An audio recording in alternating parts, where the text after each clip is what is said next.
Hello friends, कैसे हैं। आज मैं लेके आ रहा हूँ सीटेट पेपर 2 का कोड नंबर जेड। 7 फरवरी को जो एग्जाम हुआ उसका एनालिसिस फास्ट एंड क्विक 1 से 60 क्वेश्चन है, जिन्हें आप अपना टेस्ट चेक कर सकते हैं कि आपका परफॉर्मेंस कैसा रहा। तो स्टार्ट करते हैं आज का सेशन।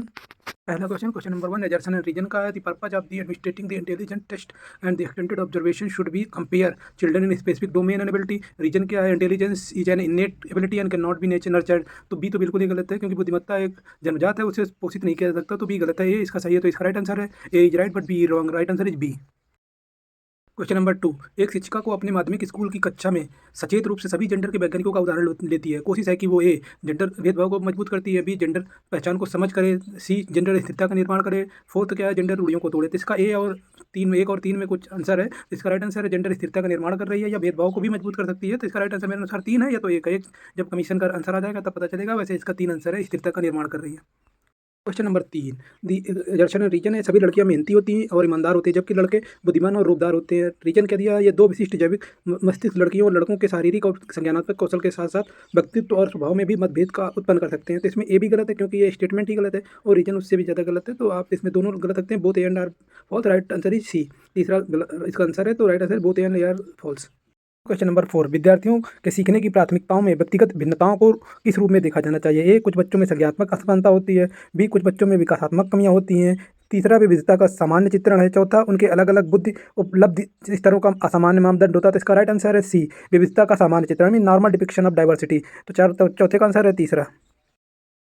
नेक्स्ट क्वेश्चन नंबर 5, वो आकलन जो किसी विद्यार्थी के प्राप्त अंकों को अन्य विद्यार्थी के औसत अंक प्रदर्शन से तुलना करने के लिए किया जाता है। ए प्रारूप संदर्भित, बी मानक संदर्भित, सी आत्म संदर्भित, डी मापदंड संदर्भित। तो इसमें है मानक संदर्भित, क्योंकि एक का दूसरे से तुलना कर रहे हैं। तो right answer is norm reference means मानक संदर्भित। इसका आंसर है दो। नेक्स्ट क्वेश्चन नंबर 7, निम्नलिखित में से कौन सा प्रश्न विद्यार्थियों के उच्च स्तरीय आलोचनात्मक और विश्लेषणात्मक चिंतन कौशल को बढ़ावा देता है?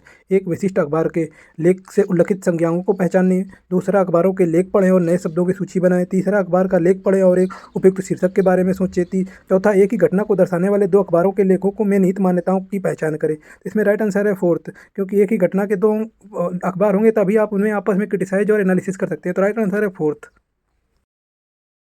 क्वेश्चन नंबर 8, ये भी एजर्सन और रीजन का है कि एजर्सन क्या है कि खराब लेखन क्षमता वाले छात्रों को अक्सर उनके शिक्षकों द्वारा बौद्धिक रूप से अक्षम अक्षम के रूप में चित्रित किया जाता है। तो रीजन क्या है? शिक्षकों में अंतर्निहित पूर्वाग्रह होते हैं और छात्रों के सीखने के व्यवहार के बारे में धारणा रखते हैं, जो छात्रों के विकास को प्रभावित कर सकते हैं। तो इसमें क्या है? 1 है, 2 है, कौन सा सही है? तो इसका राइट आंसर है ए और बी दोनों सही है। और ए आर की व्याख्या करता है, क्योंकि यदि आपके पास बौद्धिक रूप से अक्षम बालकों के बारे में पूर्वाग्रह है तो उससे उसके छात्रों के विकास को प्रभावित करता है। तो इसका राइट आंसर है fourth, both A and B are true and R is also correct explanation of A. Right answer is 4. Next question number 9, which of the following is not a way of promote diversity in the classroom? A विद्यार्थियों की उनकी अनूठी पहचान और संस्कृतियों को व्यक्त करने के लिए प्रोत्साहित करना, बी विद्यार्थियों की पृष्ठभूमि और संस्कृतियों के आधार पर पूर्वाग्रह के अनुकूल व्यवहार करना, तीसरा क्या अलग अलग पृष्ठभूमि और संस्कृतियों के व्यक्तियों के साथ बातचीत करके विद्यार्थियों को अवसर देना, चौथा पाठ्यक्रम में विभिन्न दृष्टिकोण और अनुभवों को शामिल करना। तो इसका राइट आंसर है बी, विद्यार्थियों की पृष्ठभूमि और संस्कृतियों के आधार पर पूर्वाग्रह के अनुकूल व्यवहार करना। मीन्स इसमें नाट पूछा है, इसलिए बाकी 1, 3 और 4 सही है। तो इसका गलत ही है दूसरा, तो विद्यार्थियों की तो राइट आंसर होगा इसका दूसरा बी।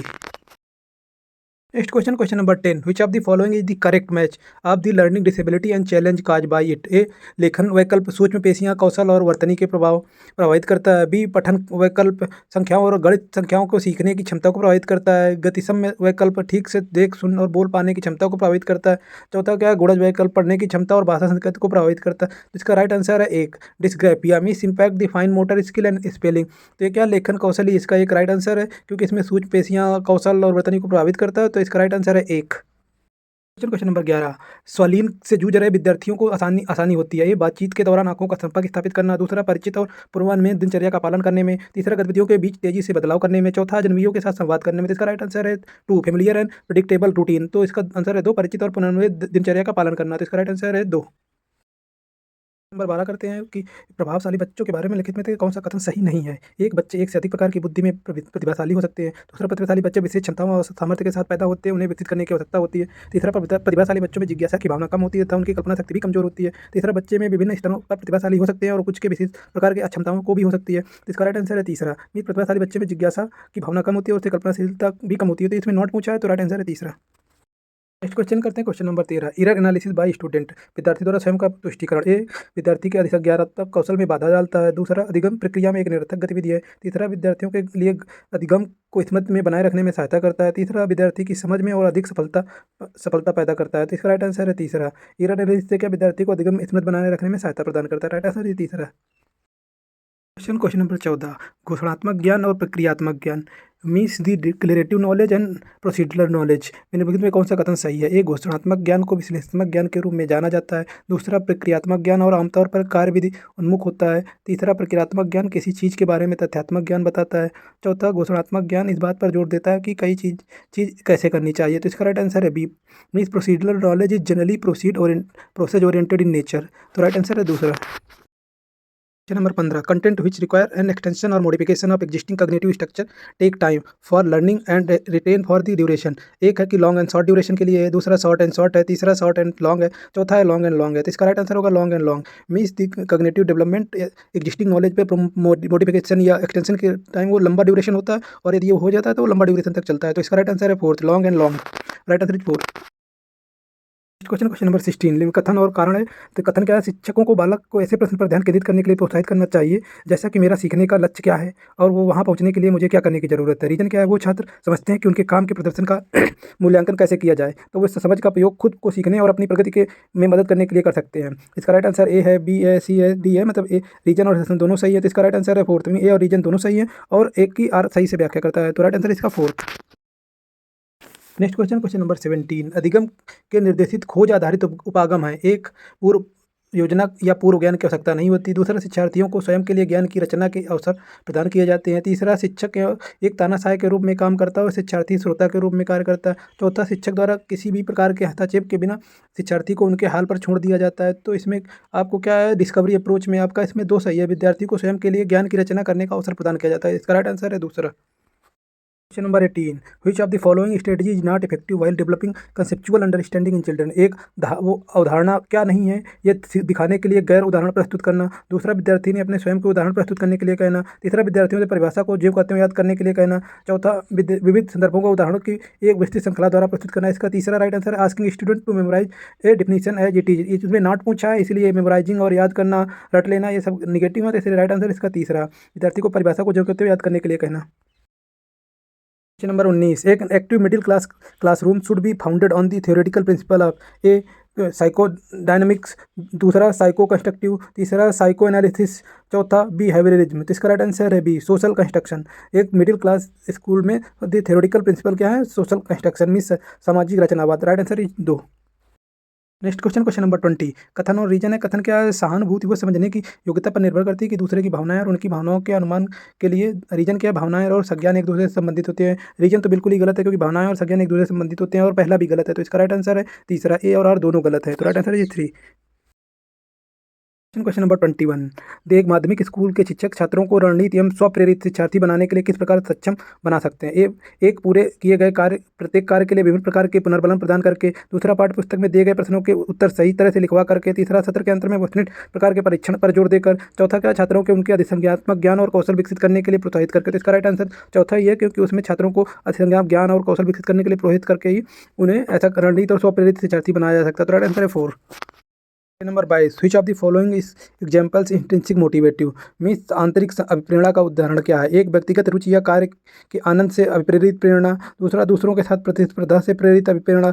तीसरा, दूसरों की प्रशंसा प्राप्त से प्रेरित अभिप्रेरणा। चौथा, बाहरी पुस्तकों से प्रेरित प्रेरणा। तो इसका राइट आंसर ए, क्योंकि सेल्फ इंट्रिंसिक मोटिवेशन है। इंट्रिंसिक मोटिवेशन व्यक्तिगत रुचि और कार्य से आनंद से प्रेरित अभिप्रेरणा। तो राइट आंसर 1।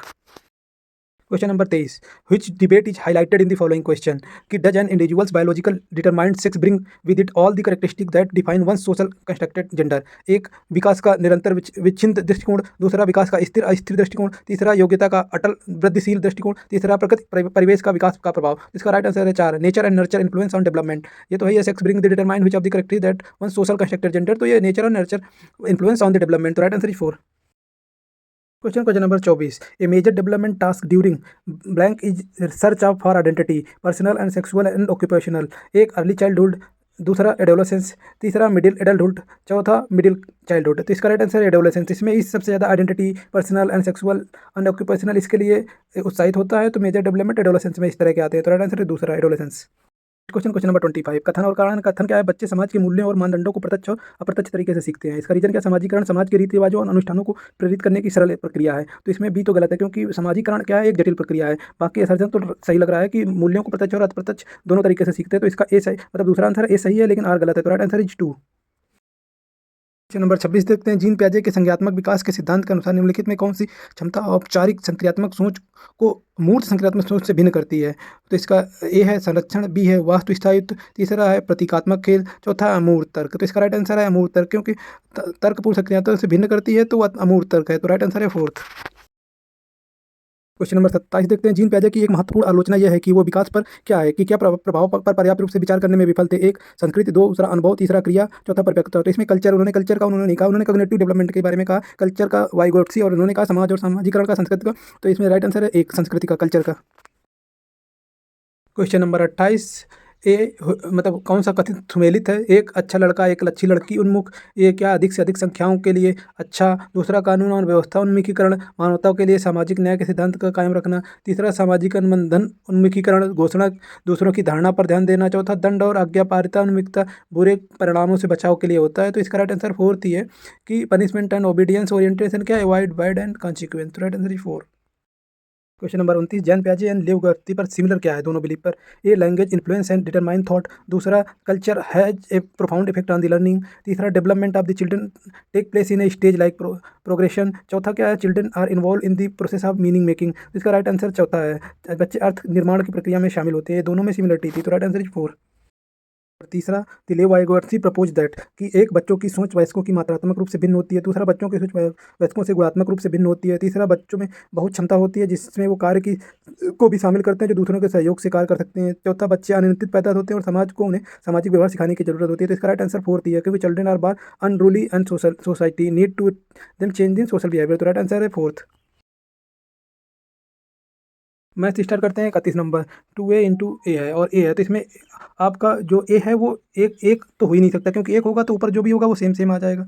तो आपका 3 अंक का बनेगा ही नहीं, क्योंकि 2 अंक वाले से 1 अंक से गुणा करना है, तो ए को मतलब 1 से या उससे ज़्यादा होना पड़ेगा। तो ए और दूसरा तो कैंसिल हो जाते हैं, इसमें तीसरा और चौथा ही ऑप्शन बचता है। तो इसका राइट आंसर है बी, मतलब सी, जिसमें ए है 5, 5 को रखेंगे तो 5 से 5 करेंगे, क्योंकि ए में ए ही आ रहा है। तो एक, तो इसका राइट आंसर है तीसरा, ए is 5, B is 1।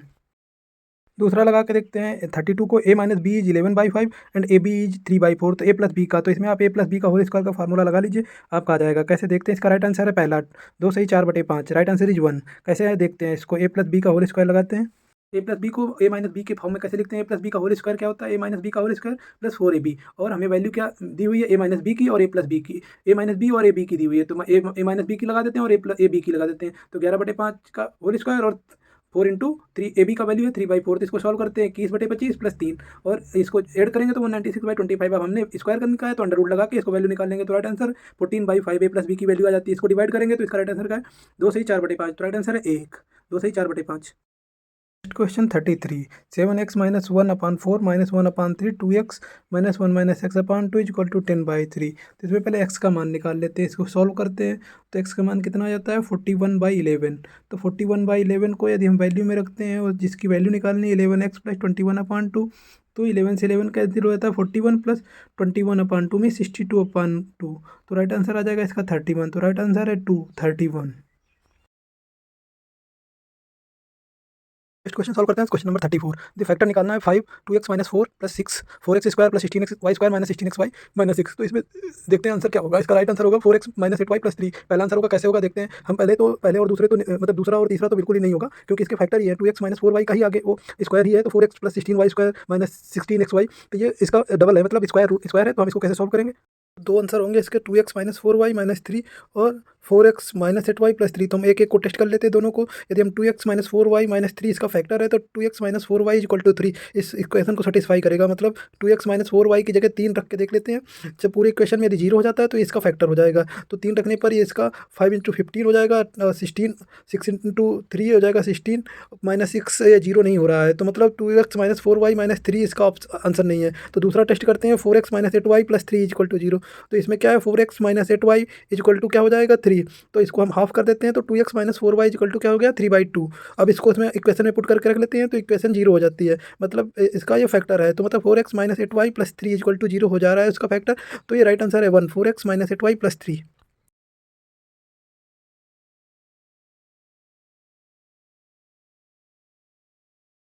Question number 35 है, shopkeeper by A fan in 1500 rupees and mark price is 2500 2500, और उसको उसको 20% डिस्काउंट पर मार्केट प्राइस के उस पर बेचता है, और एडिशनल 250 रुपये उसे और कैश पेमेंट डिस्काउंट देता है, तो कस्टमर को उसको बेचने में कितना प्रॉफिट होगा। तो आप इसको हम इस तरह से देख सकते हैं, कॉस्ट प्राइस कितनी है 1500, मार्क प्राइस है 2500, इसमें डिस्काउंट 20% दिया, तो उसकी मार्क प्राइस की वैल्यू बची 80%। तो 80% आप 2500 का कितना हो गया 2000, तो उसकी अब मार्क प्राइस घट के हो गई 2000। अब उसने एडिशनल डिस्काउंट 250 रुपये का दिया, तो 2000 में 250 रुपये कम कर दिया, तो 1750 रुपये में बेच दिया है। तो उसको अब कितना प्रॉफिट हुआ, 1500 में खरीदी थी, 1750 में बेच दिए, तो राइट आंसर 250 रुपये। तो right answer is B, 250 rupees. बहुत सरल क्वेश्चन है। अरे इसका राइट आंसर हुआ बी, 250 रुपये। Next question 36. एक x is added to the number 4, 10, 12 and 24. Then the number so obtained is in the order of proportional. What is the value of 3x plus 1? इसको solve करते हैं, यदि हम x सारे संख्याओं में जोड़ देते हैं तो एक प्रोपोर्शनल में आते हैं, तो 4x अपन 10 प्लस एक्स इसका एक प्रोपोर्शनल, और 12 प्लस एक्स का 24 प्लस एक्स के साथ वो दोनों प्रोपोर्शनल है, तो हम x जोड़ देते हैं दोनों में। अब इसको वैल्यू निकालते हैं, तो इसमें देखते हैं कि 4x अपन, तो एक क्रॉस मल्टीप्लिकेशन हो गया, 24 प्लस एक्स को 4 प्लस एक्स से मल्टीप्लाई हो गया, और 12x प्लस एक्स 10x से मल्टीप्लाई हो गया। तो इस तरह से हम निकालते हैं कि x बराबर निकल के जाता है 4 की वैल्यू ऑफ x इज 4, क्योंकि ये प्रोपोर्शनल है, तो क्या ऐड करने से सारे प्रोपोर्शनल है, x इक्वल टू 4 ऐड करने से। तो अब 3x प्लस 1 की वैल्यू निकाल लेते हैं, 3 प्लस 1 12 प्लस 1 इज 13, तो राइट आंसर इसका ए हो जाएगा 13। जो क्वेश्चन कह रहा है वो वैसे ही हम निकाल रहे हैं, क्वेश्चन जैसे कह रहा है कि x is added in these number, तो दीज नंबर में हमने x ऐड कर दिया, उसको एक प्रोपोर्शनल में रख दिया कि हाँ दोनों चारों प्रोपोर्शनल में है। अब उसको सॉल्व करके x की वैल्यू निकाल के पुटअप कर देते हैं, तो इसका राइट आंसर है 13। Right answer is a. 36 का राइट आंसर हो जाएगा 13 A, option is A right.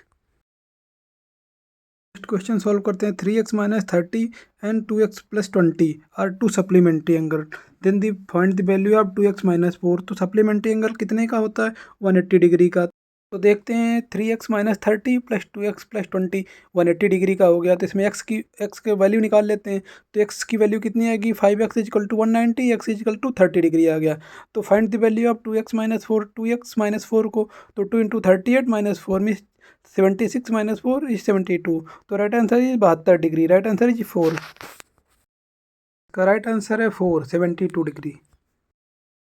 चलिए नेक्स्ट क्वेश्चन सॉल्व करते हैं। करें एक पी ओ क्यू ट्रेंगल है जिसमें पी और क्यू 30 एंड 50 डिग्री है, इनके एक angle bisector P and Q को एक ओ पर मीट करते हैं, तो then the value of 2 PQ minus 10। तो आपको सबसे पहले पी ओ क्यू निकालना है। पी ओ क्यू कितना होगा, पी का एंगल बाइसेक्टर है तो ये 15-15 डिग्री के हो गए, दूसरा है उसके 50 का तो 25 हो गए, तो पी ओ क्यू कितना हो गया 180 माइनस 15 प्लस 25, तो राइट पी ओ क्यू कितना आ गया 140 डिग्री। अब हमें निकालना 2 POQ माइनस 10, तो 140 इंटू 2 280 माइनस 10, तो राइट आंसर हुआ 270 डिग्री। तो इसका राइट आंसर है 270 डिग्री, दूसरा आंसर राइट आंसर है 270।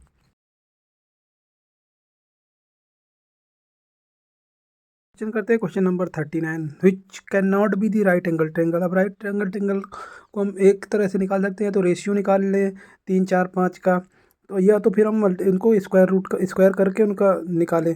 तो हम इसमें देखते हैं 12 16 20, ये क्या है 3 और 4 5 के रेशियो में है, मतलब 3 4 5 के रेशियो में एक राइट एंगल होता ही है।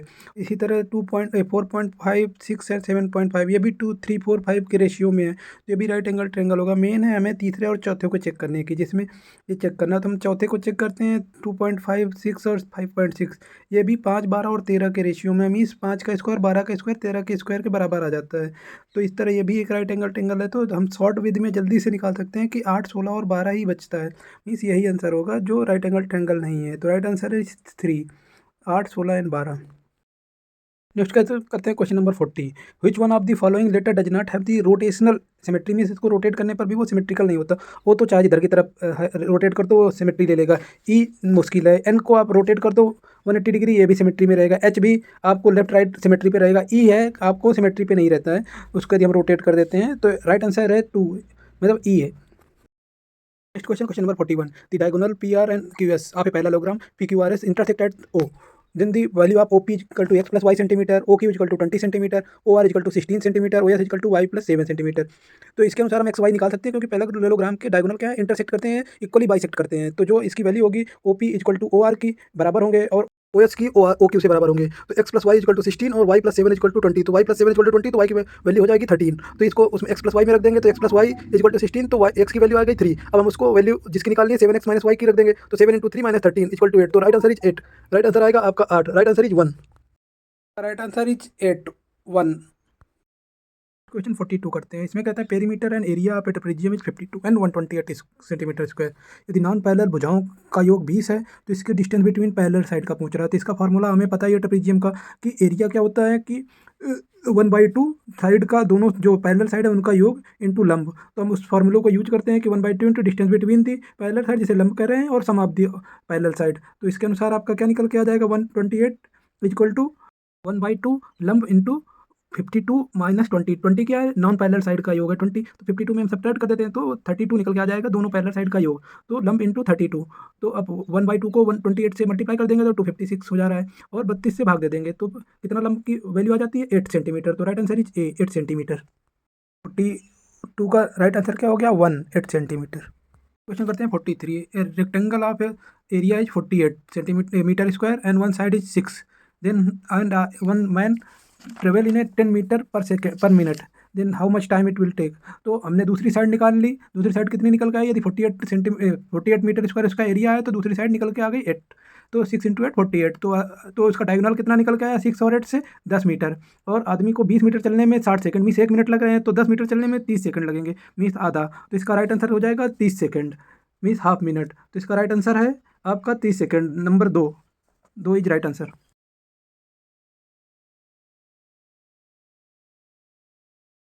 क्वेश्चन करते हैं क्वेश्चन नंबर 44। 3 क्यूब 8, 6 और 10 सेंटीमीटर के हैं साइड है, उनको पिघलाकर एक बड़ा क्यूब बनाया जाता है। तो बड़े क्यूब की साइड क्या होगी। तो इन तीनों क्यूबों का वॉल्यूम निकाल लेते हैं। तो वॉल्यूम क्या होता है, साइड क्यूब।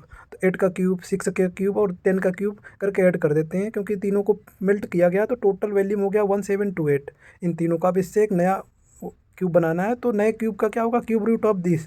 तो उसकी साइड निकल आएगी नए क्यूब की, तो क्यूब रूट ऑफ 1728। तो उसका कितना आएगा, 12 का क्यूब है 1728। तो नए क्यूब की साइड, एक साइड की लंबाई होगी 12 सेंटीमीटर। तो right answer is C, 12 centimetre. Question करते हैं क्वेश्चन नंबर 45। हमें मीन निकालना है मीडियन और मोड का। ये ऑब्जर्वेशन दिया गया 30 61 एंड ये 10 इवन नंबर का है। तो हम मीडियन इनमें कैसे निकालेंगे, सबको अरेंज कर देंगे सीक्वेंस में, आरोही क्रम में, मैं बढ़ते हुए क्रम में 20 26 28 30 45 55 56 56 60 61। अब इसका मीडियन क्या होगा, इवन है, तो इसका मिड टर्म प्लस मिड से आगे वाला एक टर्म का मीन निकालेंगे। तो इसका मिड है 55 और उस मतलब 45 और 55 का हम एवरेज निकालेंगे तो आएगा 50। तो मीडियन निकल के आ जाएगा 50। मोड क्या होगा, इसमें केवल एक ही नंबर है जो रिपीट हो रहा है 56। तो इसका मोड हो जाएगा 56। तो 56 और इसका दोनों का मीन निकालना है, तो 56 प्लस 50 हो गया 106। अब इसका हाफ मीन निकालना है, तो दोनों का मीन निकाल दिया तो आ गया 53। तो right answer is a 53। Next question करते हैं क्वेश्चन नंबर 46। एक डेक है प्लेइंग कार्ड का, तो उसमें टोटल प्रोबेबिलिटी है, टोटल आउटकम्स 52। तो उसमें 10 आने की प्रोबेबिलिटी क्या है, 10 है, टोटल 4। और आपके रेड किंग कह रहा है, वैसे तो टोटल किंग 4 है लेकिन रेड केवल 2 ही है। तो 2 की प्रोबेबिलिटी या 10 की, तो दोनों को हम ऐड कर देंगे कि और है, एंड होता तो मल्टीप्लाई कर देते, लेकिन यहाँ और है। तो 10 की प्रोबेबिलिटी क्या होगी, 4/52 और रेड किंग की 2/52, तो दोनों हो गए 6/52। कट करेंगे तो ये होगा 3/26। तो राइट आंसर है 2 3/26। क्वेश्चन करते हैं question number 47। The greatest number 87 and 122 are divided by a greatest number living the 7 and 3 as reminder. तो हमने सबसे पहले 87 में जो रिमाइंडर बच रहा है वो हटा ही देते हैं। 87 में 7 80 बच गया, 123 में 3 120। तो अब इनका HCF निकाल लेते हैं 80 एंड 120 का।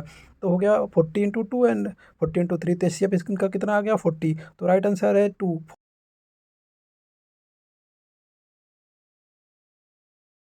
क्वेश्चन सॉल्व करते हैं 48। ये है 0.4 बार प्लस 0.6 बार। तो इसको कैसे करेंगे, 0.4 बार, 4 के ऊपर बार है तो जितने नंबर बार पे होते हैं उतने 9 नीचे आ जाते हैं। इसमें एक ही है तो 4/9 हो गया। 0.6 के केवल 6 के ऊपर है तो एक 6 है तो 9 आ गया, 6/9 इनको ऐड कर दिया तो 10/9। तो इसका आंसर हो गया 1, 1 से 1/9। Right answer is 1।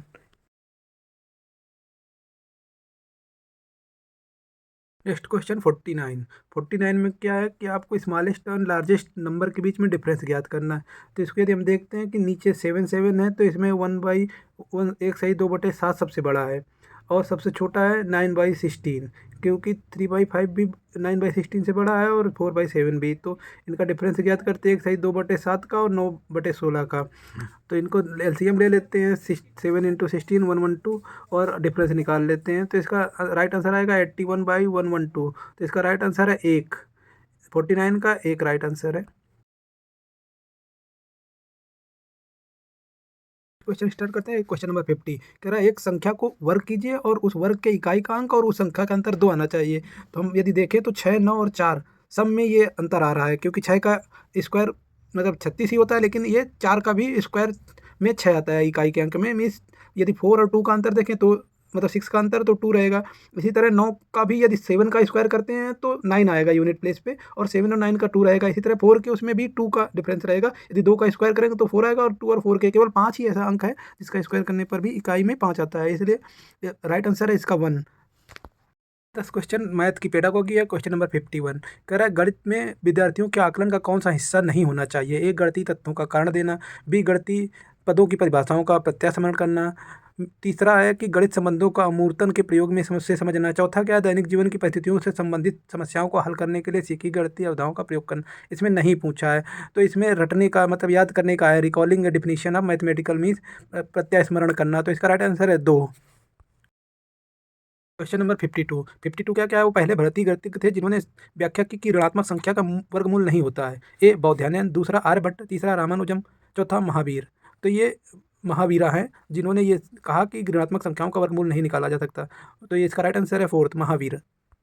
क्वेश्चन 53 करते हैं कि एक दशमलव संख्याओं का है 1.5, 0.23, 1.6, 0.34, 1.13 को आरोही क्रम में व्यवस्थित करने को कहा गया, लेकिन विद्यार्थी ने उसको 0.23, 0.034, 1.5, 1.61 इस तरह से उल्लिखित कर देता है। तो इसमें क्या उसकी क्या गलती है कि विद्यार्थी ने दशमलव संख्याओं को आरोही क्रम में व्यवस्थित करके असावधानीपूर्ण एक त्रुटि की है। बी शिक्षिका को विद्यार्थी को दशमलव संख्याओं को क्रमबद्ध करने के नियमों को प्रत्यास्मरण करने और तत्पश्चात उन्हें व्यवस्थित करने के लिए कहना चाहिए।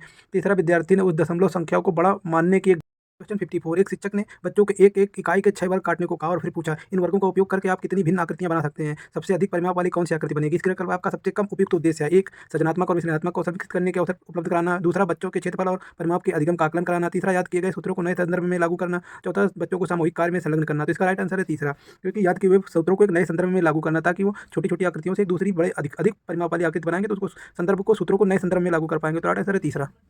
क्वेश्चन 55 एक बच्चा एक समीकरण को x+7 = 15 को हल करता है, लेकिन वो x+7 - 7 = 15 और x⁻15 का सॉल्व कर देता है। तो ये इसका सर्वोच्च उपचारात्मक कार्यनीति है। एक बच्चे को सवाल सरल भाषा में समझाएं, दूसरा वैकल्पिक विधि का उपयोग करते हुए समता की अवधारणा की व्याख्या करें, चौथा तीसरा स्वयं पट पर उसी समीकरण को हल करने के लिए बच्चे से कहें, चौथा बच्चे को समीकरण हल करने वाले बहुत सारे सवाल दें। तो चौथा तो ऐसे ही गलत हो जाता है और तीसरा भी गलत हो जाता है। इसका राइट आंसर है दूसरा, वैकल्पिक विधि का उपयोग करते हुए समता की अवधारणा की व्याख्या करें ताकि बच्चा अच्छे से समझ पाए। तो इसका राइट आंसर है दूसरा। क्वेश्चन 56 राष्ट्रीय पाठ्यचर्या रूपरेखा 2005 के अनुसार अंकगणित और बीजगणित के शिक्षण के दौरान शिक्षार्थियों में कौन से महत्वपूर्ण कौशल विकसित किए जाने चाहिए। ए संबंधों के पैटर्न खोजना, बी बीजगणितीय सर्वसमीकरणों को याद करना, सी संख्याओं के मध्य संबंध देखना, डी बीजगणितीय संकेतों को लिखने का गहन अभ्यास करना। इसका राइट आंसर देखिए ए और सी है, मतलब ए भी सही है और सी भी सही है। बीजगणितीय संख्याओं को याद करना गलत है, संकेतों को लिखने का गहन प्रयास करना भी बी और डी तो बिल्कुल गलत है। जहाँ बी आ रहा है और डी आ रहा है तो हटा देते हैं। तो इसका राइट आंसर है ए और सी। तो एक राइट आंसर है इसका 1 एक नंबर। क्वेश्चन 57 कक्षा 8 में आकृतियां पढ़ाने के बाद एक शिक्षिका ने ऐतिहासिक स्थानों की यात्रा की योजना बनाई। निम्नलिखित में कौन सा कथन इसके लिए उपयुक्त कारण है। एक शिक्षिका ने अधिकतर पाठ्यक्रम पूरा कर लिया और इसके लिए मजे के लिए वो क्षेत्र यात्रा की योजना बनाई है। दूसरा आकृति वास्तुकला का एक विभिन्न अंग है और इस तरह की यात्राएं विभिन्न विषयों से संबंधों को बढ़ाती है। तीसरा ये गणित की कक्षा के नियमित शिक्षण से विराम होगा और विद्यार्थियों के संचार कौशल में सुधार करने का अवसर होगा। तीसरा क्षेत्र यात्राएं सीबीएसई की सिफारिश है। तो आपका सीबीएसई की कोई सिफारिश नहीं है, इससे शिक्षण में विराम का कोई वो नहीं है, ना ही वो योजना मजे के लिए बनाई जाए। इसका राइट आंसर है दूसरा, आकृति वास्तुकला का एक विभिन्न अंग है, इसके यात्राओं के द्वारा विषय से संबंधों को बढ़ाती है। तो राइट आंसर है 2। क्वेश्चन 58 गणित की एक शिक्षिका उमा ने एक विद्यार्थी से पूछा बेलन के कितने किनारे होते हैं। विद्यार्थी ने उत्तर दिया 2। उमा को चाहिए कि वो एक सही उत्तर के लिए विद्यार्थी की प्रशंसा करे, दूसरा बेलन की आकृति श्यामपट्ट पर बनाए उसके किनारे दर्शाए, तीसरा विद्यार्थी के हाथ में बेलन दे और प्रश्न दोबारा पूछे, चौथा विद्यार्थी को गलत उत्तर के लिए दंडित करे। तो दंडित करना तो है ही नहीं, प्रशंसा भी नहीं कर सकती 1 नंबर, और इसका राइट आंसर 2 और 3 में हो सकता है। तो थोड़ा कमीशन का आंसर आ जाते हैं मेरे अनुसार। हाथों में बेलन देने से एक प्रैक्टिकलिटी और वो समझ में आती है और प्रश्न दोबारा पूछना एक थोड़ा नेगेटिव हो जाता है। तो इसका तीसरा या तो दूसरा आंसर है, मेरे अनुसार इसका तीसरा आंसर है, विद्यार्थी के हाथ में बेलन दे और प्रश्न दोबारा पूछे। क्वेश्चन 59। एक शिक्षक बाल बच्चों को एक वर्गाकार ग्रिड पर बनी हुई छवि देते हैं और कहते हैं कि इससे बड़ी और छोटी पार्श्व आकृति छवियां बनाएं। निम्नलिखित में तो कौन सा गणित की कक्षा के लिए क्रियाकलाप कराने का उद्देश्य नहीं होगा? एक, भिन्नों के अनुप्रयोग का अभ्यास प्रदान करने के लिए। दूसरा, अंकगणित और ज्यामिति की एकीकृत करने की अवसर प्रदान करने के लिए। तीसरा, सर्वसमता और समानता की अवधारणा का परिचय देने के लिए। चौथा, विभिन्न परिस्थितियों में अनुपात और अनुपात की अवधारणाओं को लागू करने के लिए। तो इसका राइट आंसर है तीसरा, सर्वसमता और समानता। Means introduce the concept of congruency and similarity. ये इसको नहीं होने का वो है, तो इसका राइट आंसर है तीसरा। Question number 60। गणित के बंद सिरे वाले प्रश्न निम्नलिखित में किन्हें बढ़ावा नहीं देते? ए, अपसारी चिंतन। बी, अभिसारी चिंतन। सी, रचनात्मक चिंतन। डी, उच्च स्तरीय चिंतन।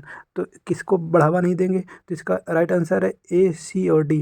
इनको अपसारी चिंतन जो बंद वाले हैं, इनको अपसारी, रचनात्मक और उच्च स्तरीय चिंतन नहीं करने देते, केवल अभिसारी होता है, क्योंकि बढ़ावा नहीं देते। तो इसका राइट आंसर है ए, सी, डी, मतलब तीसरा।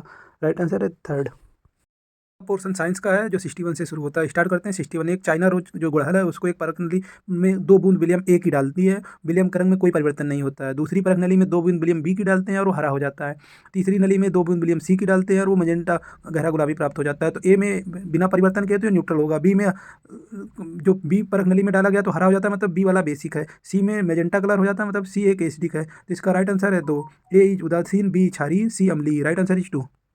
क्वेश्चन 62 है, कह रहा है कथन को पढ़िए और दूसरे कथन को और फिर स्टेटमेंट बताइए कि किसी पिंड की अशून्य यांत्रिक ऊर्जा हो सकती है किंतु शून्य संवेग हो सकता है।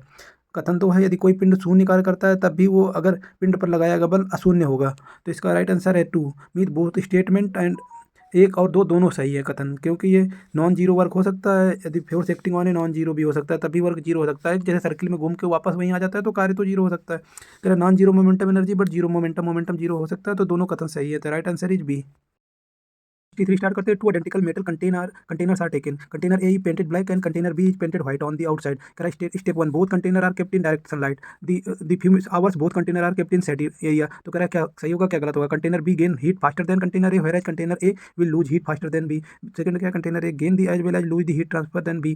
Container B will gain the will and lose heat faster than container A. चौथा क्या है, container A will gain heat faster than container B, whereas container B lose heat faster than container ए। तो इसका ऑप्शन जो है दूसरा सही है कि पात्र बी की अपेक्षा शीघ्र ग्रहण करेगा और शीघ्र खोएगा। मीन ब्लैक बॉडी क्या फास्ट एब्जॉर्बिंग है और फास्ट मतलब रेडिएटिंग है, तो दोनों चीज़ें हैं। यदि काली पेंट से रंगी गई है कंटेनर ए को तो कंटेनर ए शीघ्रता से उष्मा ग्रहण करेगा और शीघ्रता से खोएगा भी। तो इसका राइट आंसर है सेकंड।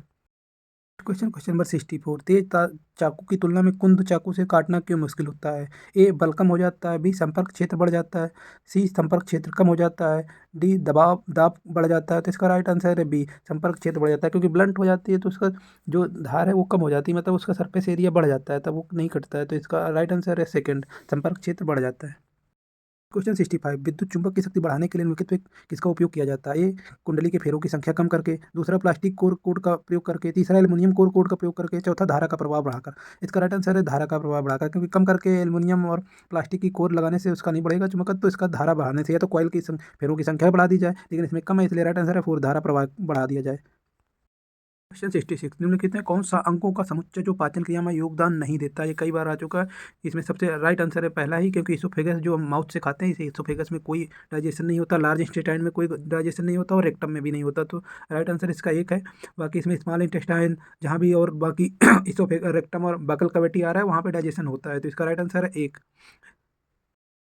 क्वेश्चन 67। निम्नलिखित को पढ़िए। ऑप्शन ए क्या है, केचुए अपनी त्वचा के माध्यम से सांस लेता है और अपने फेफड़े नहीं होते, तो राइट है। बी क्या है, टैडपोल गलफड़ों के माध्यम से सांस लेता है और उसके पास फेफड़े नहीं होते, ये भी सही है। सांप अपनी त्वचा के माध्यम से सांस लेता है उसके पास फेफड़े नहीं होते, सांप के पास फेफड़े होते हैं, तो इसका सी गलत है। बाकी ये भी सही है, तो ये भी आता है चौथे नंबर पे। तो इसका राइट नंबर है 4, A and B. Next question 68। कह रहा है X, Y, Z and W की पहचान कीजिए। एक्स है वो भाग जो परागकण उत्पन्न करता है। वाई क्या है वो भाग जिससे मादा युग्मक की रचना होती है। जेड क्या है वो मादा जनांग जहाँ परागकण अंकुरित होते हैं। डब्ल्यू क्या है फूल का वो भाग जो कीटों का ग्रसित करता है। तो डब्ल्यू सबसे अच्छा है, कीटों का ग्रसित करेगा। पेटल जो पत्तियाँ होती है फूल की वो, तो पेटल इसमें दूसरे और तीसरे में ही है, तो 2 और 3 में ही आंसर होगा। बाकी इसका जो परागकण उत्पन्न करता है उसे एंथर कहते हैं, स्टेमेन नहीं करते। स्टेमेन पूरा भाग होता है, एंथर होता है ऊपर ऊपर का जो जहाँ पर पोलन ग्रेन होते हैं। तो राइट आंसर है इसका 2, anther, ovary, stigma and petal. तो राइट आंसर इज 2। क्वेश्चन 69 कर रहा था एक कथन है एक कारण है। कथन क्या कह रहा है, रोग एवं मृत्यु को रोकथाम केवल मल जल गंदा जल का उपचार अनिवार्य है। कारण क्या है, मल जल या गंदा पानी एक ठोस अपशिष्ट है जो जल प्रदूषण एवं मृदा प्रदूषण का कारण है। तो इसमें केवल ठोस अपशिष्ट नहीं है जलमल, तो इसका ए तो सत्य है किंतु आर असत्य है। तो इसका राइट आंसर है 2। क्वेश्चन 70 नंबर ए स्टेटमेंट क्या कह रहा है, spirals and stoma are the pores through which the insect and leaves exchange gases. B क्या कह रहा है, spirals in an insect are the more in number as compare to stoma in leaf. ये तो हम कह नहीं सकते कि लीफ में और इंसेक्ट में स्पाइरल्स कम और ज़्यादा किस में होते हैं। सी क्या कह रहा है, both stoma and spirals are present on the lower surface of the leaves and insect body respectively. ये भी गलत है, क्योंकि लीफ में जो पानी वाले हैं उनमें केवल ऊपर की तरफ होता है, जो जलीय पौधे हैं उनमें पत्तियों में ऊपर की तरफ स्टोमेटा होता है, क्योंकि गैस का आदान प्रदान ऊपर से ही होगा, बाकी में तो दोनों तरफ होता है। तो सी भी गलत है, केवल ए ही सही है। तो right answer is only A, right answer is 3 only A. Next question 71 number है, कह रहा है A pushes the blood into the pulmonary artery, B take the deoxygenated blood from the head to the lung, C is return oxygenated blood from lung to the heart, from the which left आर्टियम blood flow to the D, and E receive blood from the different part of body. तो A B and C D क्या है, तो इसका right answer है second, means A है क्या आपका, right ventricle pushes the blood into the pulmonary artery, the pulmonary artery take deoxygenated from the heart to the lung, C is the pulmonary veins return oxygenated blood from lungs to heart। तो इस तरह से दूसरा right answer है। Question number 72 का क्या है कि ये कह रहा है कथन और कारण। कथन कह रहा है परिकल्पना सिद्धांत बनाती है जो बाद में नियम बनाते हैं, ये तो गलत है। कारण भी गुरुत्वाकर्षण के नियम जैसे वैज्ञानिक नियम निरपेक्ष होते हैं, ये भी गलत है। तो दोनों इसमें असत्य हैं, तो इसका राइट आंसर होगा तीसरा, ए एन आर दोनों असत्य हैं। नंबर 73 कह रहा है ए इज कैक्टस मरुस्थलीय पौधा है, दो मरुस्थलपरी पौधों के अति छोटे लघु आकार के पेड़ होते हैं, ये भी सही है। सी क्या, छोटे लघु आकार के पेड़ जल की छत को घटाने में सहायता करते हैं, ये भी ठीक है। तो इसमें बताना है कि क्या अवलोकन है, क्या अनुमान है, क्या वो है। तो इसमें क्या कैक्टस एक पौधा है तो या अवलोकन है। मरुस्थलीय पौधा अति छोटे आकार के पेड़ होते हैं, ये भी अवलोकन है, लेकिन ये जल कम घटाने के लिए होते हैं, ये उसका अनुमान है। तो right answer is 3, observation and inference. तो राइट आंसर इज 3। नंबर 74 कह रहा निम्नलिखित का एक परीक्षणीय प्रश्न के रूप में नहीं माना जाता। एक क्या करे, फ्लू मानव प्रतिरक्षा प्रणाली पर कैसे प्रभाव डालता है, दूसरा जीवाश्म ईंधन कब खत्म हो जाएंगे, तीसरा केचुआ क्या खाता है, चौथा सिगरेट के धुएं का फेफड़े पर क्या प्रभाव पड़ेगा। तो इसमें सबसे जो मतलब परीक्षणीय ने जो टेस्टेबल नहीं है वो है जीवाश्म ईंधन कब खत्म हो जाएगा, क्योंकि इसके मल्टीपल आंसर ऐसे ही होंगे, तो इसलिए इससे टेस्ट नहीं किया जा सकता। तो राइट आंसर इसका सेकंड, जीवाश्म ईंधन कब खत्म हो जाएंगे। Right answer is 2। क्वेश्चन 75 एक शिक्षिका विद्यालय के लिए कुतुब मीनार के आमोद प्रमोद की भ्रमण कराता है। कुतुब मीनार के पास में लोहे का स्तंभ और ये लगे लिखने के लिए कहता है। 16 वर्ष पुराना है, जंग विरोधी। वो अपने घर में लोहे की वस्तुओं और लिखने के लिए कहती है, और कहती है कि निरूपित इस्तेमाल होती है और में जंग लगी हुई है और जंग लगने के कारण उसे रोकथाम से सोचने के लिए कहती है। तो इसमें क्या क्या है, एक वर्गीकरण अवलोकन मापन, दूसरा अनुमान वर्गीकरण अवलोकन, तीसरा वर्गीकरण अवलोकन परिकल्पना, चौथा मापन वर्गीकरण अनुमान। तो इसका राइट आंसर 3 है, वर्गीकरण अवलोकन और परिकल्पना, means classification observation and hypothesis. Right answer is 3। Question 76 निम्नलिखित में से कौन सा राष्ट्रीय पाठ्यचर्या रूपरेखा 2005 द्वारा जिस प्रकार प्रस्तावित है उस प्रकार से विज्ञान पाठ्यचर्या की प्रक्रिया वैधता को पूरा नहीं करता। ए विद्यार्थी विद्युत परिपथ के दो खुले सिरों से रबड़ का एक टुकड़ा, बालों के पिन और शीशा जोड़ने के संभावित प्रतिफलों की चर्चा कर रहे हैं। दूसरा विद्यार्थी सूखे सूती कपड़े और आर्द्र रुई से रखे बीजों के अंकुरण के लिए परिकल्पना को विकसित करने में संलिप्त है। तीसरा विद्यार्थी आवर्त सारणी में दिए गए तत्वों की सूची बनाने में संलिप्त है। चौथा विद्यार्थी विभिन्न घरेलू सामानों की अम्लता और क्षारता की अन्वेषण कर रहे थे। इसका राइट आंसर है सेकंड, जिसमें आवर्ती के दिए गए तत्वों की सूची बनाने में, क्योंकि ये वैधता को पूरा नहीं करता है जो पाठ्यचर्या 2005 की है। तो इसका राइट आंसर है तीसरा। क्वेश्चन 77 विज्ञान पाठ्यपुस्तकों में प्रायः ही अतीत के रुचिकर उपाख्यान शामिल है। ऐसे ही एक कहानी है चीन के रेशम की आकस्मिक खोज की तथा सिल्क रूट के माध्यम से बाकी दुनिया का रेशम से परिचय कराने में यात्रियों और व्यापारियों की भूमिका। उपयुक्त पठन पाठ्यपुस्तक में शामिल करने के लिए विज्ञान शिक्षण अधिगम में कौन सा लक्ष्य पूर्ण हो रहे हैं। एक विज्ञान की प्रकृति की समझ को विकसित करने में, दो बी क्या है ऐतिहासिक दृष्टिकोण विकसित करने में, सी क्या इसकी सराहना विकसित करने की कि कैसे विज्ञान सामाजिक और सांस्कृतिक रूप से सन्निहित है, डी क्या आनंदमयी कहानियों को शामिल करने से के द्वारा विज्ञान विषय वस्तु को बोझ कम करने का। इसका राइट आंसर है मतलब ए बी और सी सही है, डी इसका आनंदमयी कहानी और ये नहीं है। इसमें विज्ञान की प्रकृति, ऐतिहासिक दृष्टिकोण और वैज्ञानिक समाज और सांस्कृतिक संपन्न तो वो है, तो इसमें डी छोड़ के सारा कुछ है, तो ए बी और सी इसका राइट आंसर है। तो राइट आंसर इज 2। 78 निम्नलिखित में कौन सा कार्य विद्यार्थी के वैज्ञानिक स्वभाव का विकास करने में योगदान नहीं करेगा, नहीं है। तो इसमें वैज्ञानिक अवधारणाओं के विकास के ऐतिहासिक पक्षों पर बल देना, दूसरा विज्ञान की प्रकृति के सिद्धांतों मतों को पढ़ना, तीसरा प्रश्न पूछने के लिए विद्यार्थी को प्रेरित करना, चौथा विद्यार्थी को तत्कालिक पतन प्रदान करना। इसका राइट आंसर है 2, जो योगदान नहीं देता विज्ञान की प्रकृति के सिद्धांत मतों को पढ़ना, उससे आपका वैज्ञानिक स्वभाव विकास नहीं होगा। तो राइट आंसर इज 2। क्वेश्चन 79 कक्षा 7 के विद्यार्थियों को अधातु और धातुओं के भौतिक गुणों से परिचित कराने के लिए जांच पड़ताल उन्मुख उपागम के अनुसार सर्वाधिक उपयुक्त रणनीति है। एक धात्विक पदार्थों का उपयोग करने के विद्यार्थी के दैनिक अनुभव पर चर्चा करने की पहल करना, दूसरा का गुंजायमान कथनांक और गलनांक आदि के अर्थों की व्याख्या करना, तीसरा विद्यार्थी को सामग्री का एक समुच्चय देना और उन्हें धातु अधातु के गुणों का निगमन करने के लिए कहना, तीसरा श्याम पट्ट पर धातु और धातुओं के भौतिक गुणों के बीच अंतरों को सूचीबद्ध करना। तो इसका राइट आंसर है क्या कि विद्यार्थी को सामग्री का एक समुच्चय देना तथा उन्हें धातु गुणों के निगमन के लिए कहना। तो राइट आंसर इसका सी तीसरा सही है, राइट आंसर इस 3। क्वेश्चन 80 कह रहा है निम्नलिखित कथनों को पढ़िए। S1 क्या है? मीमांसात्मक सैद्धांतिक सिद्धांतों को सत्यापित करने हेतु उच्च प्राथमिक स्तर पर सुव्यवस्थित प्रयोग को प्रस्तुत करने की आवश्यकता है। स्टेटमेंट दूसरा क्या है? विज्ञान की प्रकृति को समझने के लिए गतिविधियों और प्रयोगात्मक साक्ष्य का पर एक महत्वपूर्ण भूमिका निभाते हैं। तीसरा उच्च प्राथमिक स्तर पर आगमनात्मक उपागमन द्वारा अधिकांश अवधारणाओं तक पहुंचना होता है। तो इसमें कौन से स्टेटमेंट सही है? तो इसमें 1, 2 और 3 तो सही है, लेकिन पहला वाला थोड़ा गलत है। तो इसका राइट आंसर है 2, मतलब S1 S3 दोनों सत्य हैं और S1 असत्य है। तो इसका राइट आंसर है 2। नंबर 81 कक्षा 6 के में बल का पाठ का औपचारिक रूप से पढ़ाना आरंभ करने से पहले शिक्षिका एक परिचर्चा रखती है, जिसमें वो बच्चों को एक कल्पना करने के लिए कहती है कि वो क्या करेंगे अगर वो गेंद को मैदान पर बहुत लंबी दूरी तक लुढ़काए रखना चाहते हैं, तो वो बच्चों के उत्तरों का कैसे सर्वाधिक उपयुक्त रूप से उपयोग कर सकती है। ए विद्यार्थी का मूल्यांकन करने के लिए, बी विद्यार्थी की पूर्व अवधारणाओं को आंकने के लिए, सी अवधारणाओं के शिक्षक हेतु अपनाई जाने वाली शिक्षा शास्त्रीय रणनीति को निर्धारित करने के लिए, डी क्या है? शिक्षार्थी को बल को परिभाषित कर पाने में सक्षम बनाने के लिए। तो इसका राइट आंसर है बी और सी। इसका ए और डी दोनों गलत हैं। तो इसका राइट आंसर है 1। Question 82. At the onset of puberty, the size of the ovaries of in female A and produce B in male C is produced by testis. The production of these hormones is controlled by D. तो इसमें ABCD बताने हैं क्या है। तो puberty के समय female की ओवरी इनलार्ज हो जाती है। बी क्या है? बी प्रोड्यूस एस्ट्रोजन जो है एस्ट्रोजन प्रोड्यूस करती है। सी क्या है? Testosterone produce by testis. D is pituitary gland control are these hormone. तो इसका राइट आंसर है तीसरा, इनलार्ज एस्ट्रोजन, टेस्टोस्टेरोन और पिट्यूटरी ग्लैंड। नेक्स्ट क्वेश्चन 83 एक परिपथ में 3 समरूप बल्ब और एक स्विच को विभिन्न अवस्थाओं में जोड़ा गया है, जैसे कि नीचे दिया गया है कि बल्ब सर्वाधिक प्रदीप्त होंगे। ए बी को सभी बल्ब पार्श्वक्रमी पैरेलल लगा दिया जाए। दूसरा arrangement C 2 bulb in parallel connected in series with bulb. Third क्या कह रहा है कि arrange D 2 bulb in series connected in parallel with third bulb. चौथा क्या करा? Arrange A all bulb in series. तो इसका राइट आंसर 1 होगा। पैरेलल में सारे बल्ब को कनेक्ट करेंगे तो इसका वोल्टेज बराबर रहेगा और तेज जलेंगे। Right answer is 1। क्वेश्चन 84 कथन और कारण है। कथन क्या है? एनोडीकरण मीन्स आयनोडाइजेशन धातु के संरक्षण को बचाने की एक विधि है। कारण क्या है कि anodization is the process of coating iron with layer of zinc. तो एनोडाइजेशन नहीं है, गैल्वेनाइजेशन है। रीजन इसका जो है वो गलत है। तो इसका राइट आंसर है 3, मीन्स इसका ए और आर दोनों असत्य हैं, क्योंकि एनोडाइजेशन नहीं है प्रिवेंटिंग कोरिजन। तो इसका राइट आंसर 3 है, ए और आर दोनों असत्य हैं। क्वेश्चन नंबर 85 चांदी की वस्तुएं कुछ दिनों तक वायु में खुला रखने पर काली क्यों पड़ जाती हैं?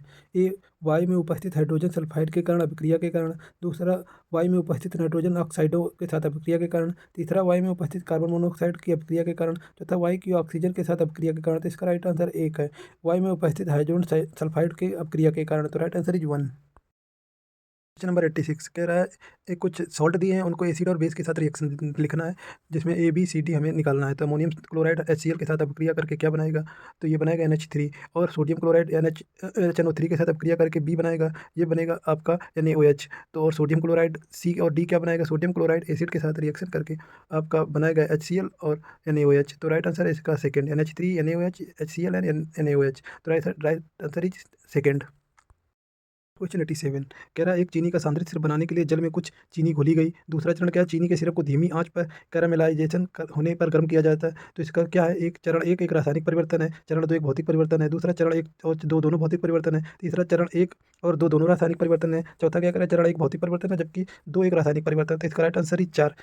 स्टेप 1 तो इसका भौतिक परिवर्तन और स्टेप 2 जो है चरण 2 है जो है रासायनिक परिवर्तन। तो राइट आंसर इज 4। क्वेश्चन 88 ये कह रहा है एक तत्व के आयन को 2 धन आवेशों और परमाणु की द्रव्यमान संख्या 27 है और न्यूट्रॉनों की संख्या 14 है, तो आयन में इलेक्ट्रॉनों की संख्या कितनी होगी? तो इसका राइट आंसर है 11। आप कल इसको निकाल सकते हैं आराम से, क्योंकि इसमें द्रव्यमान दिया है, न्यूट्रॉनों की संख्या दे रखी है। तो इसका राइट आंसर है 11। क्वेश्चन 89 कह रहा है ए रे ऑफ लाइट है जो air to medium A, air to medium B, air to medium C में जाती है, तो उसमें क्या चेंज आएगा? उसमें क्या चेंज आएगा? फ्रिक्वेंसी में, उसकी स्पीड में और वेवलेंथ में। एक्स वाई जेड निकालना है। तो एक्स क्या है? वो जब एयर टू मीडियम में जाएगी तो उसका आंसर होगा वो डिक्रीज कर जाएगी, जबकि फ्रिक्वेंसी रिमेन सेम अनचेंज रहेगी। तो इसका दूसरा आंसर वाई देखते ही आपको आंसर एक ही जगह वाई जहाँ रिमेन अनचेंज रहेगा, क्योंकि फ्रिक्वेंसी चेंज नहीं होती मीडियम में। तो इसका राइट आंसर है सेकंड, मीन्स डिक्रीज करेगी रिमेन चेंज रहेगी, इंक्रीज करेगी रिमेन चेंज रहेगी। एक्स वाई जेड डब्ल्यू आ जाएगा। तो right answer is 2। Question 90 last question है साइंस का। सिचुएशन ही कह रहा है growth and branching of the root in the A horizon and B horizon is advantageous for the absorption of water and minerals. Situation B क्या कह रहा है? सी horizon is rich in the humus which make soil soft and porous. तो choose the correct option. A B only B is true, only both situation A and B are true. C both situation A and B are false. चौथा क्या है? Only situation A is true. तो इसका right answer है चौथा, only situation A is true, means growth and branching of the root in the A horizon and B horizon is advantageous for absorption of water and minerals. तो right answer is fourth, only situation A is true.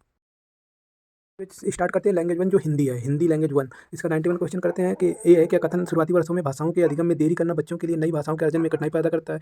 ये बिल्कुल सही है। और क्या बच्चों के शुरुआती वर्ष भाषा के अर्जन के लिए बहुत संवेदनशील अवधि होती है? तो ये भी सही है, उसका रीजन भी सही है, तो दोनों सही है। और आर उसका अच्छा रीजन है, तो इसका आंसर है फोर्थ। ए एंड आर दोनों सही है, आर एक ही सही व्याख्या करता है। Right answer is 4।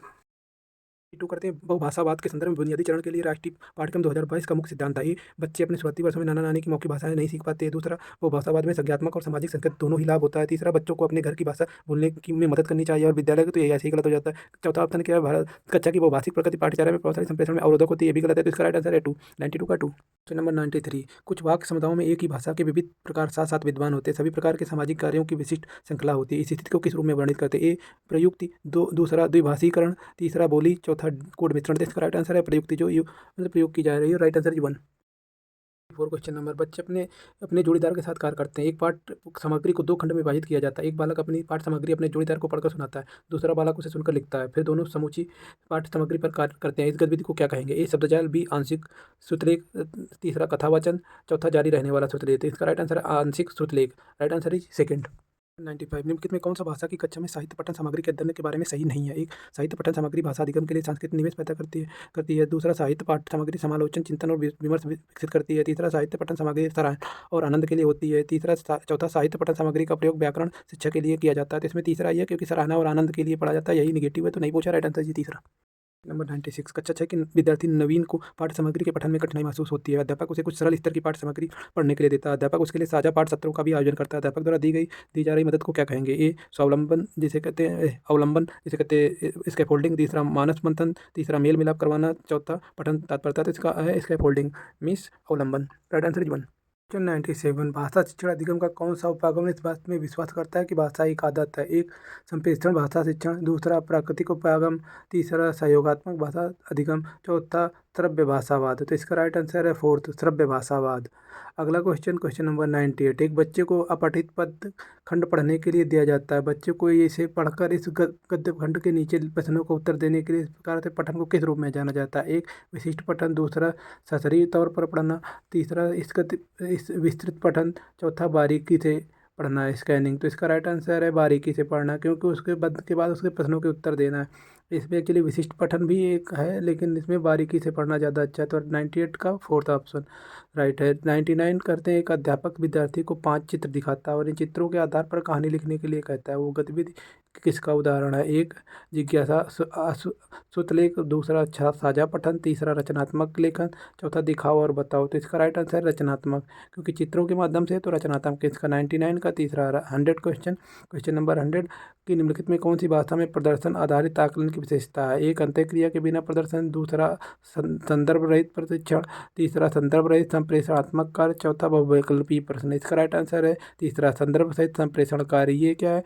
भाषा के प्रदर्शन आधारित आकलन है। तो 100 का होगा तीसरा।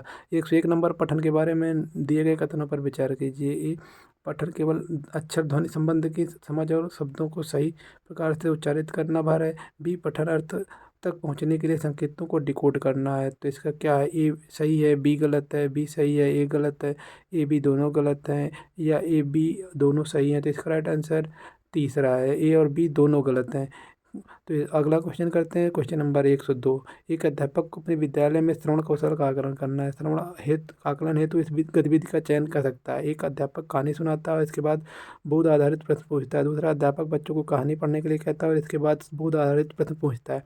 तीसरा, अध्यापक शब्द संपदा आधारित कार्य करने के लिए देता है। चौथा, बच्चों को उनकी मौखिक स्तुति के लिए आधार पर श्रेणी करता है। इसका राइट आंसर होगा एक, अध्यापक कहानी सुनाता है उसके बाद बोध प्रश्न। तो 102 का 1 नंबर। अगला क्वेश्चन 103, निम्नलिखित में से कौन सा भाषा के अर्थ में पहलुओं से संबंधित है? एक, अर्थग्राम, दूसरा वाक्य विन्यास, तीसरा आकृति मूलक, चौथा स्वनिम। तो इसका राइट आंसर है एक, अर्थग्राम। अर्थग्राम है भाषा के अर्थ से पहलुओं से संबंधित। अगला क्वेश्चन 104, लिखित कौन सा भाषा अधिगम का सिद्धांत नहीं है? एक, शिक्षण के अधिगम के प्रति उपागमों की अपनी अपनी प्राथमिकता हो सकती है। दूसरा, भाषा संप्रेषण के लिए एक उपकरण है। तीसरा, भाषा व्याकरण की संरचना नियमों के कंठस्थीकरण के माध्यम से सीखी जाती है। चौथा, भाषा अधिगम में कौशल और ज्ञान दोनों के लिए निपुणता। इसका राइट आंसर है तीसरा, भाषा व्याकरण की संरचना नियमों को कंठस्थीकरण के माध्यम से सीखी जा सकती है। तो 104 का है 3। 105 क्वेश्चन, कक्षा 6 का एक अध्यापक श्याम पट के बिल्कुल मध्य में एक शब्द लिखता है। विद्यार्थी उन सभी शब्दों के बारे में सोचने विचारने के लिए कहता है। जो मध्य में लिखे गए शब्द संबंधित गतिविधि में मुख्य उद्देश्य क्या है? शिक्षार्थी को शब्द संपदा में सुधार करना, बी, व्याकरण के प्रति समझ बढ़ाना, तीसरा, पठन कौशल समृद्ध करना, चौथा, लेखन कौशल समृद्ध करना। तो इसमें क्या है? शिक्षक की शब्द संपदा में सुधार करना है। तो 105 का राइट आंसर है एक। नंबर 106 एक जो कविता दी गई है उसके ऊपर ये बना हुआ है क्वेश्चन नंबर। तो 106 छा रहा चतुर्दिक विकट धूप का आशय क्या है? इसका राइट आंसर है दो, चारों दिशाओं में भयंकर धुआं फैला हुआ है। अगला क्वेश्चन, क्वेश्चन नंबर 107 बचाव या त्राण कहाँ है? कोमल किरण के जूझने में, बी दानों के चमू सजने में, तीसरा कुटिल नागों के घूमने में, चौथा शेष बच्चे भागों में। तो इसका राइट आंसर है एक, कोमल किरण के जूझने में मीन्स संघर्ष कर रही है एक। तो 107 का है एक नंबर। 108 का नागों का गुण नहीं है, एक कुटिल होना, दो घुमक्कड़ होना, तीसरा निर्भय होना, चौथा विषैला होना। तो इसका राइट आंसर है दो, घुमक्कड़ होना। 108 का है दो। 109 भिन्न शब्द चुनिए। कुटिल, मानवता, कोमलता, दानवता। तो इसमें सब में कोमलता, दानवता, मानवता ये सब, तो इसमें सबसे अलग है तो कुटिल है, तो भिन्न है कुटिल। क्वेश्चन नंबर 110 हो अधीर मत मानवते में अलंकार है? ये उत्प्रेक्षा, बी मानवीकरण, तीसरा उपमा, चौथा रूपक। तो इसमें मानवते मीन्स मानव के लिए, तो इसमें राइट आंसर है मानवीकरण। राइट आंसर है 102। 110 का दो। 111 करते हैं, कभी अपने मन को अधीर होने से क्यों रोक रहा है? एक, क्योंकि दानवताओं की चमू खिलखिला रही है। दूसरा, क्योंकि धुआं ही धुआं है। तीसरा, क्योंकि धरती की कोमल किरण जूझ रही है। चौथा, क्योंकि नाग घूम रहे हैं। तो इसका राइट आंसर है तीसरा, क्योंकि धरती की कमल जूझ रही में संघर्ष कर रही है। तो 111 का है तीन। क्वेश्चन एक गद्यांश है उसके लोक साहित्य और लोक विज्ञान की परंपरा का। तो उसके अनुसार कुछ क्वेश्चन है। तो क्वेश्चन सर करते हैं 112 से। लोकशाला के संदर्भ में किस बात की जरूरत नहीं है? एक, लोकोन्मुखी बनने की। दूसरा, लोकशालाओं में किताबी ज्ञान देने की। तीसरा, लोकशालाओं में अनुभवी लोगों को बुलाने की। चौथा, लोकशालाएं स्थापित करने की। तो इसका राइट आंसर है लोकशालाओं में किताबी ज्ञान देने की, इसकी जरूरत बिल्कुल नहीं। तो 112 का है दो। 113 लोकशाला में क्या सीखने को मिलेगा? एक, पुस्तकेतर अनुभव आधारित ज्ञान। दूसरा, संसार में उपलब्ध समस्त ज्ञान। तीसरा, गूगल या वेब पर उपलब्ध ज्ञान। चौथा, पुस्तकों में संकलित ज्ञान। तो इसमें क्या है कि समस्त ज्ञान नहीं होगा, संसार का समस्त ज्ञान। तो इसका सबसे राइट आंसर होगा एक, पुस्तकेतर अनुभव आधारित ज्ञान। 113 का है एक नंबर। 114 करते हैं गद्यांश के अनुसार अनुभव सिद्ध समुदाय का अंग नहीं है। एक, वयोवृद्ध पशुपालक। दूसरा, वयोवृद्ध कारीगर। तीसरा, वयोवृद्ध कृषक। चौथा, वयोवृद्ध वैज्ञानिक। तो इसका राइट आंसर है वयोवृद्ध वैज्ञानिक, क्योंकि गद्यांश में इसका जिक्र नहीं है। तो 114 का 4। 115 करते हैं भिन्न शब्द चुनिए। सजग, साहित्य, सुदीर्घ, सयास। तो इसमें सारे सजग, सुदीर्घ, सयास सब है, साहित्य ही नहीं है। तो इसका 115 का है राइट आंसर दो। 116 कुदरती संसाधनों के उपयोग की मर्यादा का आशय है। एक, कुदरती संसाधन का अनाप शनाप उपयोग। दूसरा, विकास के लिए कुदरती संसाधनों का दोहन। तीसरा, आवश्यक होने पर ही कुदरती संसाधनों का उपयोग। चौथा, मनमर्जी से संसाधनों का उपयोग। इसका राइट आंसर है तीसरा, आवश्यक होने पर ही कुदरती संसाधनों का उपयोग करना। 117 लोकोन्मुखी संधि का विच्छेद कीजिए। लोकोन प्लस मुखी या, तो इसका 117 का होगा दूसरा, लोक धन उन्मुखी। 118 क्या है, किसकी परंपरा का वर्णन नहीं है? तो इसमें लोकगीत है दूसरा। 118 का दो नंबर, लोकगीत की परंपरा का वर्णन नहीं किया गया इस गद्यांश में। तो 118 का दूसरा। 119 मौखिक परंपरा की विशेषता नहीं है। तो इसका तीसरा होगा, किताबों की जरूरत नहीं है। 119 का होगा तीसरा, किताबों की जरूरत नहीं है। 120 करते हैं लोकशाला में उचित वक्तव्य क्या है? तो 120 का होगा आपका चौथा, ये स्वावलंबी हम निःशुल्क शिक्षा देती है। बाकी इसके सब गलत है। तो लोकशाला के लिए उपयुक्त वाक्य है चौथा, स्वावलंबी हम निःशुल्क शिक्षा देती है। तो 120 का 4। सेट करते हैं लैंग्वेज टू इंग्लिश। जिसका इंग्लिश है वो देखेंगे 121 से, कि बिटवीन 12 से 18 महीने के लिए child begin to produce variety of recognised single unit utterance. This period is rich single terms are uttered for everyday object is called.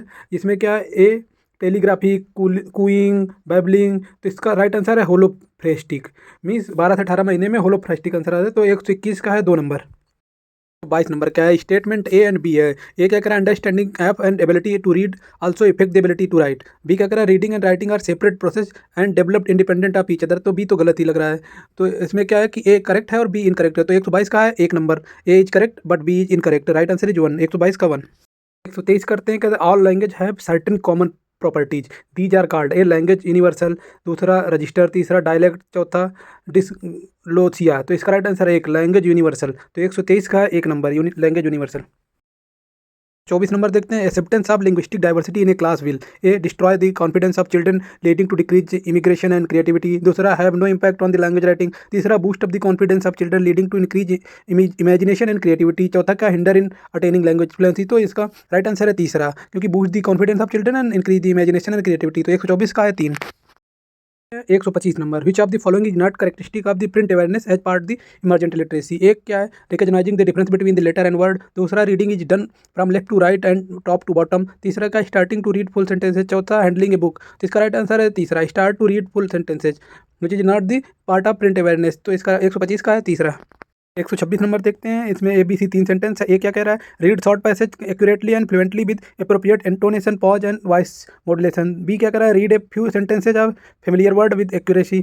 सी क्या कह रहा है, read short passage accurately with appropriate intonation and pauses. तो इसको arrange करना है। तो इसका राइट आंसर है एक, BCA। मीन्स बी क्या, पहले few sentence familiar sentences accurately पढ़ेगा, फिर वो इंटोनेशन एंड पॉज उसमें सही करके मतलब पढ़ना सीखेगा, फिर उसके बाद उसमें वॉइस मॉड्यूलेशन सीखेगा। तो ए सबसे लास्ट में आएगा। तो राइट 126 का एक। क्वेश्चन 127 देखते हैं, which of the following is not the part of extensive listening. एक क्या listening for a main idea, दूसरा मेकिंग इन्फरेंस, तीसरा listening for the certain fact and information, चौथा लिसनिंग फॉर द जिस्ट। तो इसका राइट आंसर है तीसरा, listening for a certain fact and information. तो 127 का 3। 128 नंबर करते हैं, which of the following task can not B use for assessment for of reading skill. A multiple choice answer, दूसरा picture की वर्ड आइडेंटिफिकेशन, तीसरा story telling session by the teacher, चौथा read aloud. तो इसका right answer 128 का 3, story telling session by the teacher. ये क्योंकि वो सुनेगा तो उसमें रीडिंग का स्किल कहाँ से आ जाएगा, वो पढ़ के सुनाए तब तो रीडिंग स्किल आएगा। तो इसमें है story telling session by the teacher, इसमें कोई असेसमेंट नहीं है रीडिंग स्किल का। तो 128 का 3। Question number 129, which of the following statement correctly define running dictation. एक number, children work in pair, a test is divided in half and one child read their text for the partner which the other child writes, two of them work out the whole text। दूसरा क्या है, children work in pair, runner run to see the text and dictate the partner write the text. तीसरा क्या है, teacher dictate the word text to the class and student note it out. तो चौथा क्या है, student hear and read different part of the text then exchange information with other. तो इसका right answer 129 का दूसरा, children work in pair, runner run to see the text and dictate to the partner and partner write to the next. तो ये क्या statement correctly define the running dictation. तो 129 का है 2।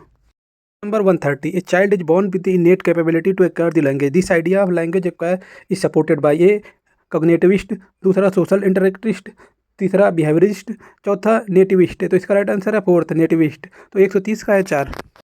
Question number 131, in process writing approach the element of the writing process under which the writer formally share their work with the wider audience refer to. A publishing, दूसरा editing, तीसरा revising, चौथा drafting. जब work publish किया जाता है, writer जब लिख लेता है तो उसे कहते हैं पब्लिशिंग। तो इसका 131 का right answer 1, publishing. Number 132, for dealing with the difficult word in the test the language teacher first convert the word into the mother language and then ask the student to memorise them. C is using a direct method, तीसरा structural approach, तीसरा communicative approach, चौथा grammar translation method. तो 132 का है चौथा, grammar translation method means वो convert करती है दूसरे वर्ड में। तो 132 का है 4 number. Number 133, the space between what the learner can do without assistant and what they can do in collaboration with the adult are more capable peer in. तो ये वाइगोट्सी का है, जोन ऑफ प्रॉक्सिमल डेवलपमेंट। तो इसका 133 का right answer है 1, zone of proximal development. तो 133 का 1 नंबर। Question number 134, an impairment of the language function due to the localize cerebral damage which lead to difficulty in understanding and for producing linguistic form which called. A dyslexia, दूसरा dyscalculia, तीसरा dysarthria, चौथा एफ्रेसिया। तो इसका right answer है चौथा, aphasia में क्या cerebral damage हुआ है। तो 134 का है चौथा, क्योंकि इससे लैंग्वेज और लिंग्विस्टिक फॉर्म और दूसरे कार्य भी बाधित होंगे। तो इसका 134 का राइट आंसर है 4, aphasia. Question number 135, the process by which the language pass from one generation to another is called. A productivity, दूसरा आर्बिट्रेशन, तीसरा डिस्प्लेसमेंट, चौथा कल्चरल ट्रांसमिशन। तो ये क्या, एक जनरेशन से दूसरे में तो ये ट्रांसमिशन है कल्चरली, मतलब सोशली। तो इसका राइट आंसर है 4, 135 का 4, cultural transmission.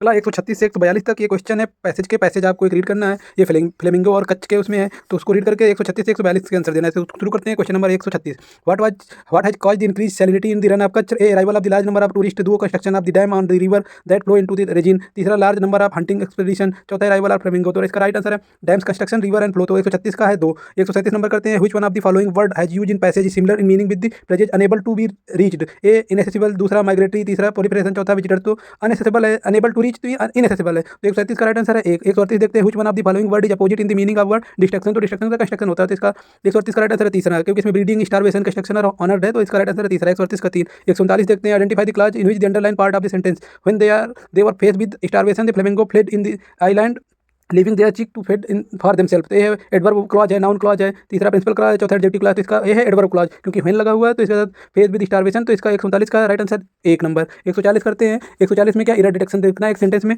A right mix of, ए है बी स्वीट एंड ब्रैकिश, तो दूसरा है, तीसरा सी है क्या water in Rann are crucial, तो चौथा D for the proliferation of algae. तो इसमें आप इससे भी यदि पैराग्राफ पढ़ेंगे तो वहाँ से भी ये सेंटेंस सेम का सेम यहाँ मिल जाएगा। तो इसका राइट आंसर है सी, क्योंकि इसमें the right mix of the sweet and mix water in run is crucial है।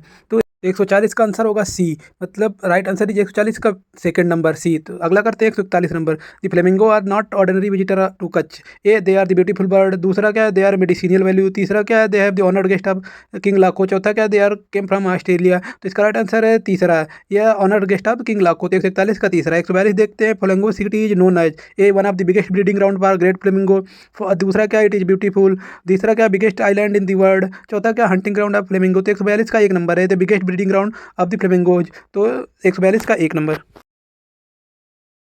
नेक्स्ट देखते हैं, ये भी पैसेज है 143 से 150 के बीच में। तो question number 143, read the following statement and write which of the option which below is correct. A statement है, बी स्टेटमेंट है। ए क्या कह रहा है, as he was leaving the emperor room the doctor drop one some tea leaves into the emperor bathtub. B the emperor tested the hot tea water and soon he started feeling sleepy. तो B तो बिल्कुल ही गलत है, तो इसका right answer है only A is correct. तो 143 का राइट आंसर है fourth, only A is correct. 144 करते हैं, doctor gave the emperor some to help him stay. तो इसमें क्या है, एम्परर वो डॉक्टर ने क्या दिया था, tea leaves to keep him stay awake. तो इसका राइट आंसर है 144 का दो, टी लीव्स एंड अवेक। तो 144 का दूसरा। 145 करते हैं, which one of the following doctor word in the nearest in the meaning of youthful. Youthful में यंग आएगा, एडल्ट और ये नहीं आएगा, यूथफुल यंग के रिलेटेड आता है।